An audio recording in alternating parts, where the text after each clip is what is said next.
여러분 어떻습니까? 여러분들은 산을 좋아합니까? 바다를 좋아합니까? 제가 딱 이 설교를 준비하는 가운데 이번에 난 산보를 발견하면서 너무너무 가슴이 아픈 거예요. 우리 교인들 가운데에서도 이 본가 집이 다 타신 분이 있어요. 어머니가 큰 일을 당하신 분도 있습니다. 이야기 들어보니까. 이게 지금 남의 일이 아니라 우리 주변의 일이기 때문에 이게 참 큰일이구나. 빨리 진화되기를 위해서 기도하고 복구될 수 있도록 기도해야 됩니다. 지금 미얀마에서도 큰 지진이 나는데 이 지진이 미얀마가 아니라 그 동남아시아 전체적으로 퍼지면서 큰 피해를 입혀 있는 상황입니다. 기도를 해야 되는 상황이죠.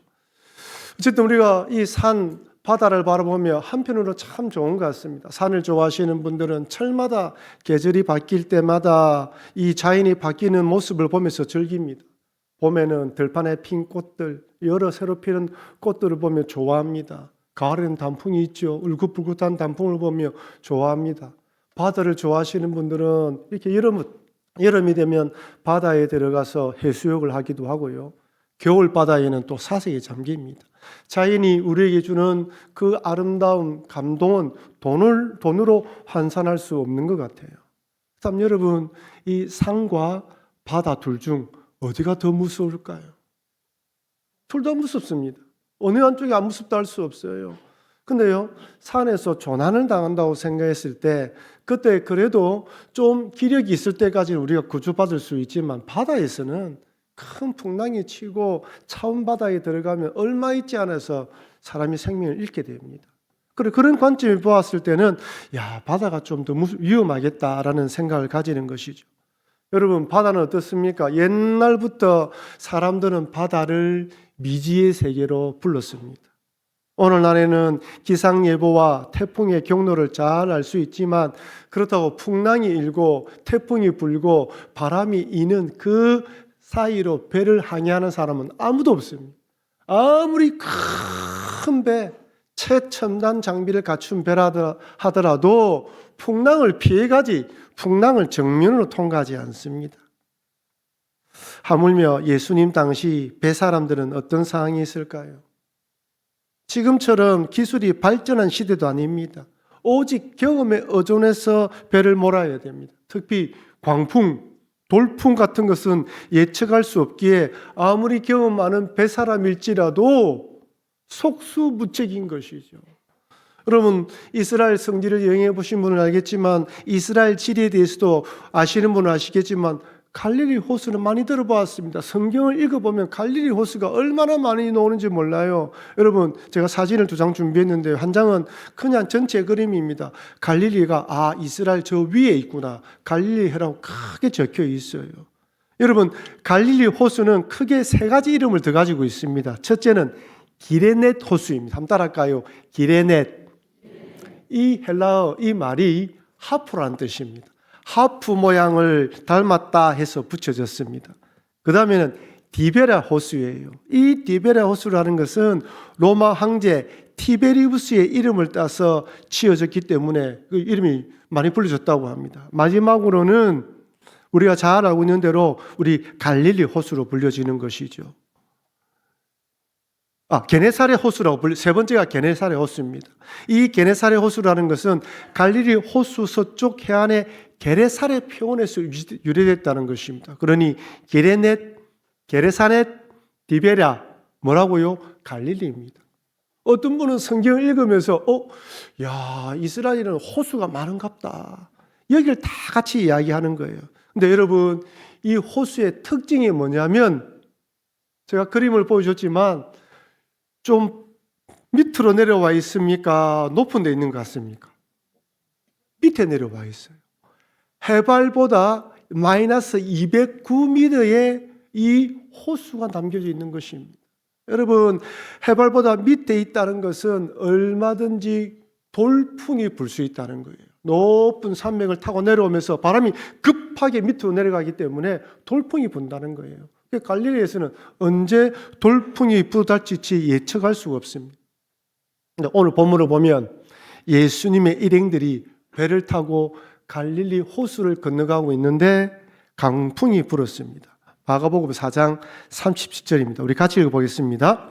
큰 광풍이 일어나며 물결이 배에 부딪혀 들어와 배에 가득하게 되었더라. 여기 큰 강풍으로 번역된 이 헬라어가 요나 1장 4절에 요나가 만났던 큰 폭풍과 같은 단어를 사용하고 있습니다. 제가 이렇게 이야기하면 어떤 분은 목사님 신약 성경은 헬라어로 적혀 있고 구약 성경은 히브리인데 어떻게 같은 단어를 합니까? 이렇게 이야기하신 분이 있을 거예요. 그런데 히브리 성경을 헬라어로 성경으로 번역한 70인역 성경이 있어요. 그 성경에서는 요나서 1장 4절에 나온 큰 폭풍이라는 단어를 오늘 마가복음 4장 31절에 나와 있는 이 큰 폭풍이라는 단어와 같은 단어를 사용하고 있습니다. 그러니까 그만큼 큰 폭풍이라는 것이죠. 단순한 강풍, 그냥 한 번 지나는 강풍이 아니라 큰 폭풍입니다. 요나서에서는 이 폭풍이 얼마나 큰 폭풍인지 이렇게 기록하고 있어요. 요나서 1장 4절 말씀 같이 읽겠습니다. 여호와께서 큰 바람을 바다 위에 내리심에 바다 가운데에 큰 폭풍이 일어나 배가 거의 깨지게 된지라. 거의 파손하게 되었습니다. 살아가다 보면요, 우리 인생에 이런 일이 얼마나 많이 만나는지 몰라요. 생각지도 않은 돌풍이 부러집니다. 큰 폭풍이 일어나서 우리의 모든 재산을 흔듭니다. 모든 걸 흔드는 것이죠. 요나는 지금 다시스로 가는 도중에 큰 폭풍을 만났다면 제자들은 갈릴리 호수에서 강풍을 만났습니다. 둘 다 죽을 위기에 처했습니다.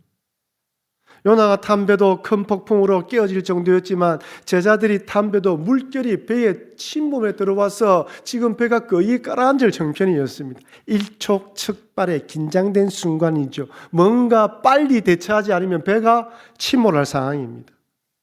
여러분, 여기 제가 질문 하나 드릴게요. 지금 제자들이 왜 갈릴리 호수를 건너가고 있습니까? 언제 건너가고 있습니까? 낮입니까? 밤입니까? 해가 저물어. 누가 건너가자고 했습니까? 예수님이에요. 성경은 이래 말합니다. 마가복음 4장 35절 그날 저물 때에 제자들에게 이르시되 우리가 저편으로 건너가자 하시니 누가? 예수님이 언제? 밤에. 여러분, 밤에 배를 운항합니까? 안 합니까? 밤에는 배를 운항하지 않아요. 돌풍이 불 수 있는 상황 가운데 아무리 유능한 배사람이라도 밤에 배를 운행하지 않습니다. 그런데 예수님께서 날이 저물었음에도 불구하고 저편으로 건너가자 말씀합니다. 아마 제자들 중에 몇몇은 또 뱃사람들은 의아하게 생각했을 것입니다. 굳이 이 시간에 돌풍이 불 수 있는데 저 바닷가에서 어떻게 하시려고? 근데 무슨 마음이 들었을까요? 누가? 주님이 가자고 하니까. 주님이 건너가자고 하시면 안전하겠지라는 생각을 가지고 건너간 것이 아닐까요? 여러분, 우리는 가끔 말씀을 들을 때 확신이 있습니다. 뭔가 말씀을 주시는데 내게 주시는 말씀 같대요. 모든 사람에게 주시는 말씀인데 특별히 나에게 주시는 말씀 같대요. 그래서 그 말씀에 순종하면 뭔가 좋은 일이 일어날 것 같만 생각이 들 때가 있습니다. 근데 여러분, 하나님의 말씀에 순종한다고 해서 항상 평탄한 길이 보장되는 것은 아닙니다. 때때로 사방이 꽉 막힌 것 같은 곳으로 인도하기도 합니다. 여러분, 왜 그럴까요? 여러분, 살아가다 그런 때가 많죠. 분명히 하나님 뜻으로 생각하고 왔는데 상황이 너무 어려운 거예요. 헷갈립니다. 왜 이렇지? 내가 하나님 말씀을 잘못 들은 것일까? 뭔지 헷갈리는 거예요. 우리 인생에 얼마나 그런 일이 많은지 몰라요. 나는 별 문제가 없이 그냥 말씀대로 살아왔는데 꽉 막힌 것 같은 상황을 만날 때가 많습니다. 큰 파도가 몰려옵니다. 그럼 이런 때는 어떻게 해야 될까요? 순간 당황할 수 있습니다.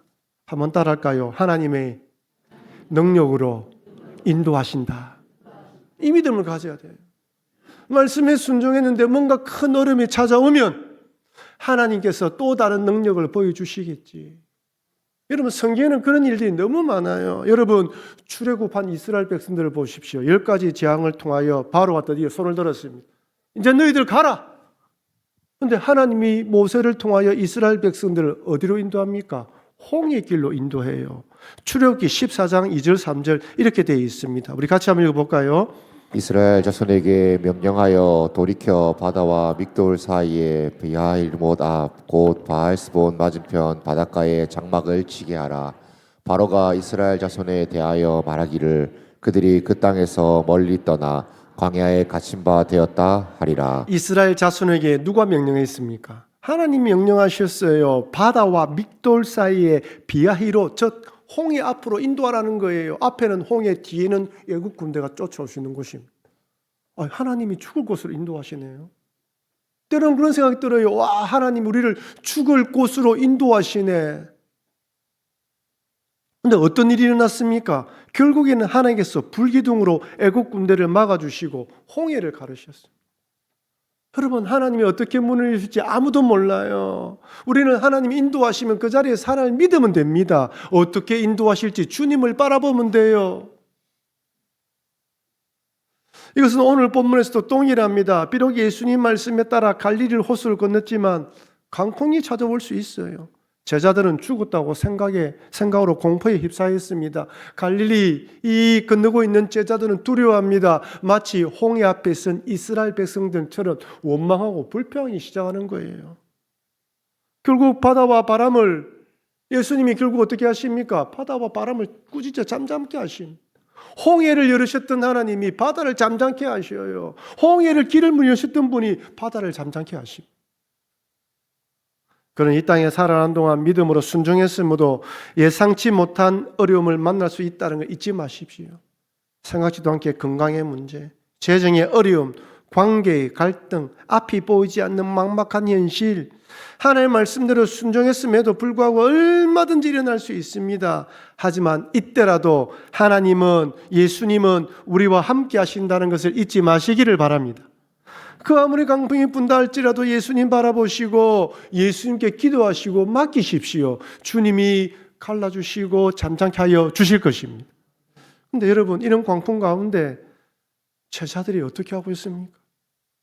뱃사람인 제자들은 어떻게 해서든지 자신의 힘으로 이 어려움을 극복하려고 했을 거예요.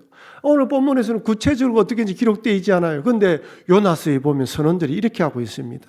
요나서 1장 5절 말씀 같이 읽겠습니다. 사공들이 두려워하여 각각 자기의 신을 부르고 또 배를 가볍게 하려고 그 가운데 물건들을 바다에 던지니라. 그러나 요나는 배 밑층에 내려가서 누워 깊이 잠이 든지라. 사공들이 두려워한다. 배사람들이 두려워하는 것은 너무 큰 일입니다. 감당할 수 없는 일이에요. 첫 번째로 뭘 하고 있습니까? 자신들의 신을 불러요. 여러분, 어려움 당하면요, 하나님 신을 믿지 않는 사람도 신을 찾습니다. 하나님, 부처님, 천지신명이요, 오만 신들 다 찾아요. 어떻게 도와달라고 합니다. 옆에 사람도 깨워, 니도 기도해라. 누구한테 기도하지도 몰라요. 그냥 기도하라는 거예요. 여러분, 우리는 약합니다. 거룩한 척, 강한 척 하지만요, 어려움을 만나면 금방 기가 죽고 두려움에 휩싸이는 거 우리 존재예요. 우리 어르신들에게 물어보겠습니다. 올해 인생을 살아오시는데 어떻습니까? 좀 두려운 일이 찾아오면 더 담담해집니까? 여전히 두렵습니까? 여전히 두려워요. 우리 인생은 우리 인생에 다가오는 문제들을 극복할 만한 능력이 없습니다. 인생을 오래 살아도 두려워하는 것이 우리입니다. 저는 목사로서 성도들을 위해서 기도할 때가 많습니다. 여러분, 성도들이 언제 간절한지 아십니까? 수술 앞둘 때예요. 큰 수술이든 작은 수술이든 수술을 앞두면 누구든지 간절해집니다. 여러분, 의사들은 수술하기 전에 뭘 받습니까? 동의서를 받아요. 동의서 받을 때 좋은 이야기 합니까? 절대로 안 합니다. 부정적인 것, 아주 일어나기 희박한 일도 쫙 다 이야기하고 난 뒤에 맨 마지막에 잘못하면 죽을 수도 있습니다. 그리고 사인하라고 해요. 겁내지 않은 사람 누가 있겠습니까? 그 수술 동의서에 사인하고 난 뒤에 기도해 주면요, 제 손을 얼마나 간절히 잡는지 몰라요.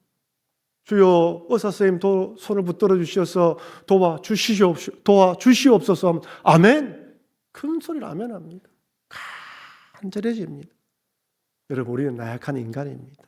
인간들은 어려울 때 신의 이름을 불러요. 우리는 하나님을 불러야 됩니다. 둘째는, 선원들은 배를 가볍게 하기 위해 물건들을 바다에 다 던져버립니다. 여러분, 배에는요, 중요하지 않는 물건이 하나도 없습니다. 기아, 사치로운 것들은 이런 무게 많이 나가면서 돈이 되지 않는 건 쉽지를 않아요. 여러분, 선원들이 물건을 던지기 시작하는데 어떤 것부터 던졌을까요? 덜 가치로운 거. 돈이 덜 되는 거 던졌을 것입니다. 그리고 나중에는 귀한 화물을 다 던지는 거예요. 내가 살기 위해서는 재산도 재능도 아무 소용이 없습니다.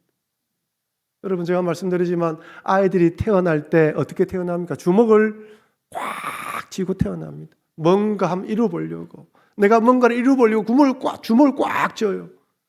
여러분, 사람이 죽을 때는 손을 어떻게 합니까? 다 풉니다. 주먹 쥐고 돌아가시는 분, 제가 많이 경험해 보지는 않았지만 한 분도 만나보지 못했습니다. 다 손을 놓아요. 가지고 있는 것, 권력과 힘과 능력 다 손을 놓습니다. 위기의 순간에 우리가 의지하는 능력과 재산이 아무 도움이 안 됩니다. 어떤 의사에게 전 재산을 준다 할지라도 죽어가는 생명을 살릴 수 없어요. 왕과 대통령이라도 죽음을 향하여 떠나가라고 꾸짖을 수가 없습니다. 위기 앞에 우리 인간은 나약합니다. 선원들이 그랬던 것처럼 제자들도 그렇게 합니다. 광풍 속에서 모든 노력을 다했지만 쓸모가 없자 두려움에 휩쓸립니다. 여러분, 이때 조심해야 됩니다. 우리는 두려울 수밖에 없는 존재예요. 두려움에 확 휩싸여요. 그때 믿음을 잃어버리게 되면 제자들처럼 됩니다. 제자들이 죽게 되었다라고 생각하며 예수님께 달려들어 예수님을 깨웁니다.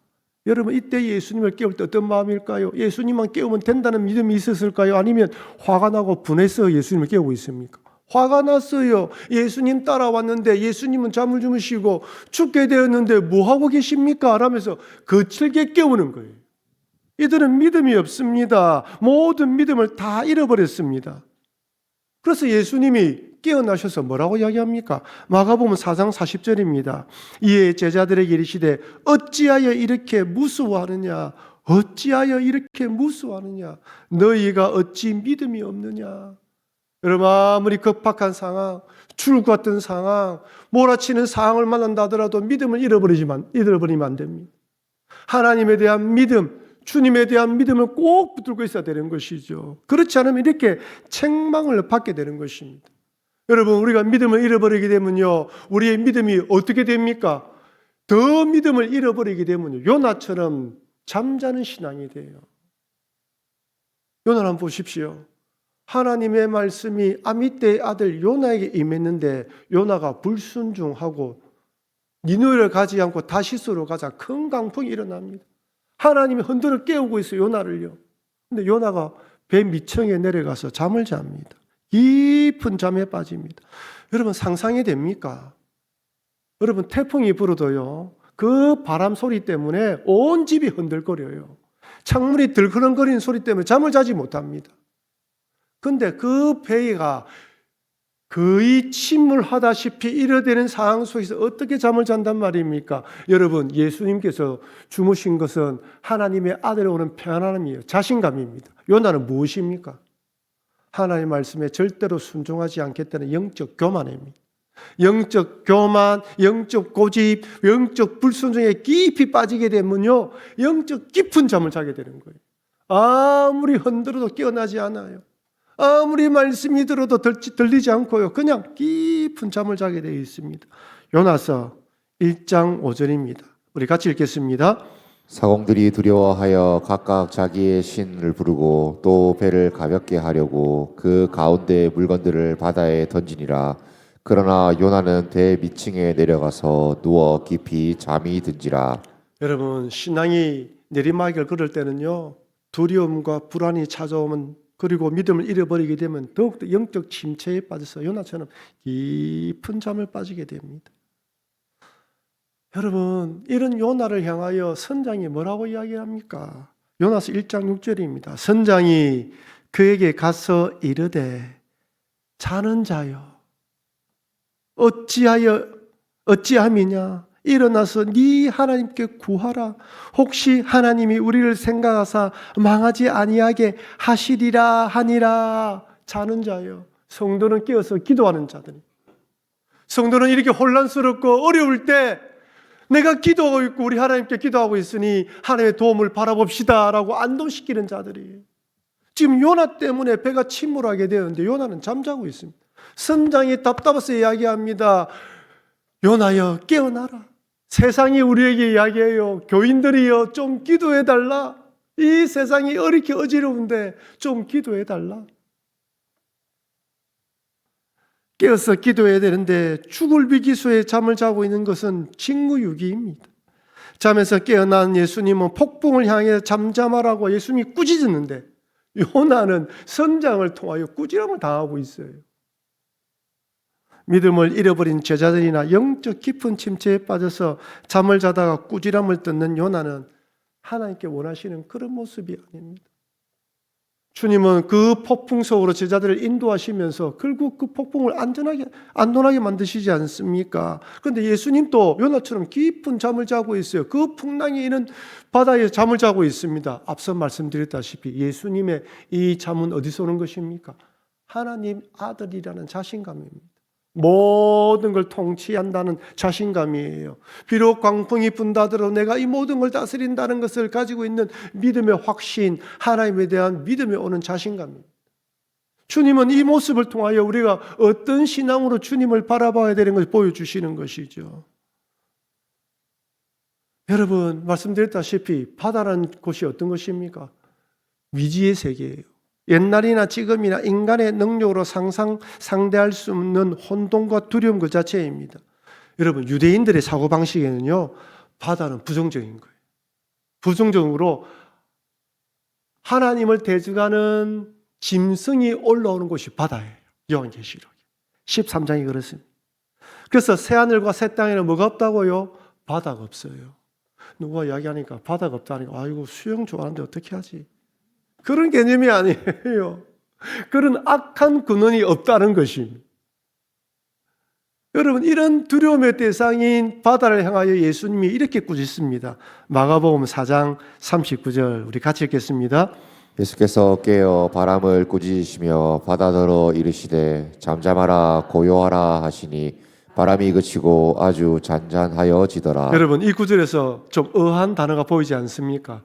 저는 꾸짖으라는 단어가 어합니다. 여러분, 꾸짖으라는 단어는요, 살아있는 생물에게 사용하는 단어이지 바다나 땅처럼 무생물에 사용하지 않아요. 그런데 왜 꾸짖으라는 단어를 주님은 사용하신 것일까요? 예수님은 모든 만물을 다스린다는 것입니다. 예수님은 하나님의 아들로 살아있는 거나 살아있지 않는 것이나 모든 자연 만물을 다스린다는 것을 보여주시는 것입니다. 여러분, 우리가 섬기는 예수님은 하나님의 아들임을 잊어버리면 안 됩니다. 온 세상을 창조하시고 다스리시는 하나님이십니다. 이렇게 2000년 전에 육신의 몸을 입고 이 땅에 오신 예수님은, 그리고 풍랑을 잠잠케 하신 예수님, 십자가에 달려서 부활하신 예수님은 하나님 우편에서 우리를 위해 이렇게 하신다고 말씀합니다. 누가복음 8장 34절 같이 읽겠습니다. 누가 정죄하리요 죽으실 뿐 아니라 다시 살아나신 이는 그리스도 예수시니 그는 하나님 우편에 계신 자요 우리를 위하여 간구하시는 자신이라. 할렐루야. 아멘입니까? 우리를 위해서 간구하십니다. 하나님 우편에서 우리를 위해 간구하십니다. 여러분, 하나님께서 우리를 풍랑과 폭풍이 있는 세상에 남겨두신 이유가 무엇일까요? 제자들처럼 두려워하고 요나처럼 영적 깊은 잠에 빠지라는 것이 아닙니다. 풍랑을 잠잠케 하실 예수님, 그 하나님을 의지하고 기도함으로 두려움에 떨고 있는 사람들을 안dom시키고 하나님께로 돌아오도록 하기 위해서 우리를 이 자리에 두어신 것입니다. 사랑하는 성도 여러분, 예수님께서 때로는 풍랑이 있는 곳으로 우리를 인도하실 수도 있습니다. 하지만 이때라도 하나님 아들이신 예수님께서 함께 하신다는 걸 잊지 마시고 믿음으로 굳건하시기를 바랍니다.